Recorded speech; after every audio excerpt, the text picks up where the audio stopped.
我们回去就好了啊，回去就好了，就安全了，知道吗？ On December 15th, 2023, Hangzhou police intercepted a truck illegally carrying nearly 1,000 cats in Renhe Street, Yuhang District. Through a team of Hangzhou animal protection volunteers, the rescued cats have been temporarily housed. How did this incident actually happen? At noon on December 15th, a van drove into a grove on Hongwei Road, Renhe Street, Yuhang District, Hangzhou. Call the police first.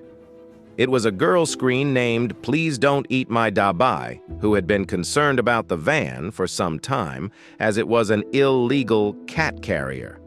This time, she and a few partners together from Shanghai in Yuhang District, squatting to the next day at 11 o'clock after seeing the car immediately called police. Police from the local police station in Hangzhou's Yuhang District responded quickly and arrived very quickly. After opening the cargo box, layers upon layers of chicken cages were stacked on top of each other, with every 10 to 15 cats crammed into a narrow cage. And after counting, there were 62 such cages, which means there were about 1,000 cats in total here. A team of Hangzhou animal protection volunteers took over to receive the rescued cats. After an urgent recruitment process, more than 500 volunteers joined the rescue in just 2 hours. At the same time, a list of urgently needed supplies for December 15th was forwarded to many pet WeChat groups. Many caring people made donations, and volunteers at the scene took the rescued cats out of the cold, rainy night. On that day, all the cats were housed in the pet hospital. Volunteers set up the indoor venue, docking donations, etc. Once the cages arrived, the cats were divided one by one, checking the basic conditions, and finally the nearly 1,000 cats were temporarily housed overnight. What will happen to these cats when they arrive in Guangdong? A volunteer revealed, some people use cat skins to make clothes, but some people in Guangdong eat cat meat, and their dish is called dragon and tiger, where the dragon is a snake and the tiger is a cat. This is the process of catching, transporting, and eating cats. Please Don't Eat My Dabai said she had personally witnessed a slaughterhouse in Foshan, Guangdong Province, where boxes of frozen cat meat and skinned cat carcasses were found. According to her own cat, Dabai, was stolen last year, and she chased it all the way to Guangdong. Although she was unable to save her cat, she started to pay attention to cat trucks after she saw the slaughterhouse with her own eyes and learned about the black production behind it. Most of the final destinations are in the direction of Guangdong.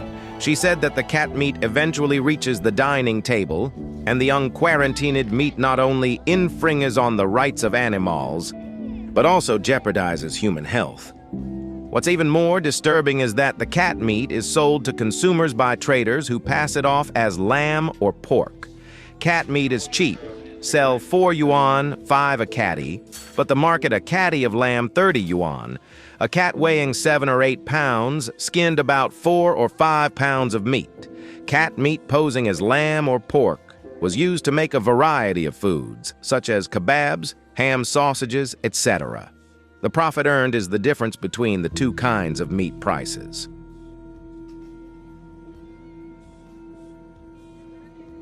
Apparently, what happened is this. Many of the cats still had collars on, and some of those collars had geo-tracking functionality. Perhaps the perps neglected to read about such concepts before they went catnapping. A cat owner who had discovered her cat to be in Hangzhou contacted an animal protection group located there. This group quickly went into action and stopped the catnapper convoy. It's not clear how they managed this, but clearly they did. Eventually, the police got involved. The drivers were arrested and the cats released to the care of local pet hospitals. Feeding and caring for 1,000 cats is a pretty big deal, with a lot of cat food and space required. Several owners who had lost cats drove to Hangzhou and managed to recover their cats. This isn't the first time cat nappers have been caught. It has happened a number of times, with some of the cat traffickers getting themselves pursued down China's motorways by angry cat owners. However, catching a convoy with 1,000-plus cats in one shipment seems to be some kind of record. In any case, regardless of the numbers, clearly this is not just a one-time thing. It's a business. Strictly speaking, it's not illegal to sell a theoretical cat for meat. At least not yet. The problem is that these are not theoretical cats. Rather, they are mostly cats belonging to people. Moreover, a bunch of people must be doing all this catnapping.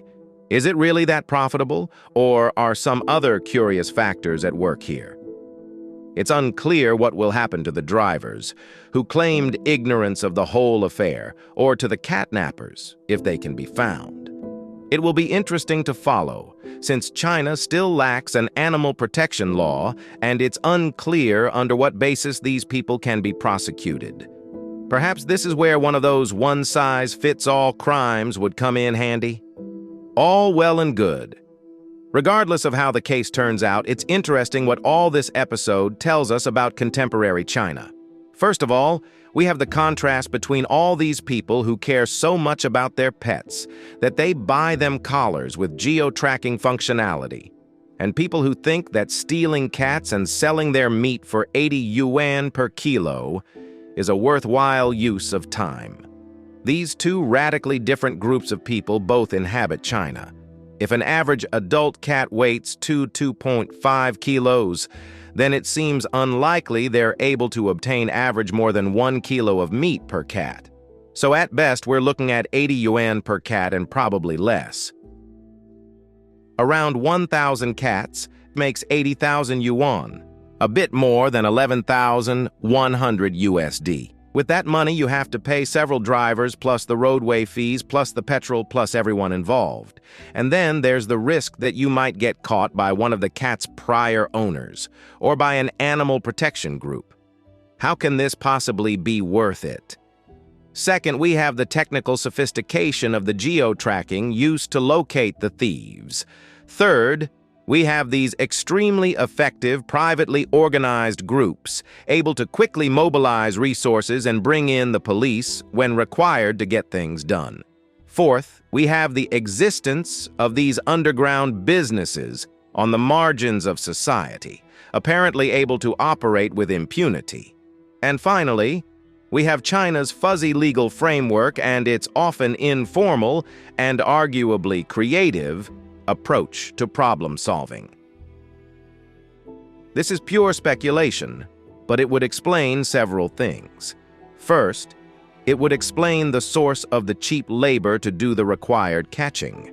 Second, it would explain why somehow the authorities seem curiously reluctant or unable to root out this embarrassing business from society. Since there's no explicit law to fall back on, at least not yet. Probably the authorities will resort to their informal toolkit to plaster over the situation. For example, they might say that the cat traffickers were disturbing public order, or violating social norms, creating divisions in society, or can they be threatened with violating food safety laws, or with the illegal operation of a business? The first two aren't really laws, but essentially amount to reading someone the Riot Act for making a nuisance of himself. The latter two are real laws, but probably not so easy to prove in this case. Without a law having been broken, maybe the perps can't be formally arrested and charged, but they can still be detained and told in no polite terms to shape up or ship out. All in all, it's a case worth following further, not so much for its formal significance, but rather for what it tells us about all these subcurrents running through contemporary Chinese society. And maybe at the end of it, as an added bonus, we'll finally get an animal protection law out of it.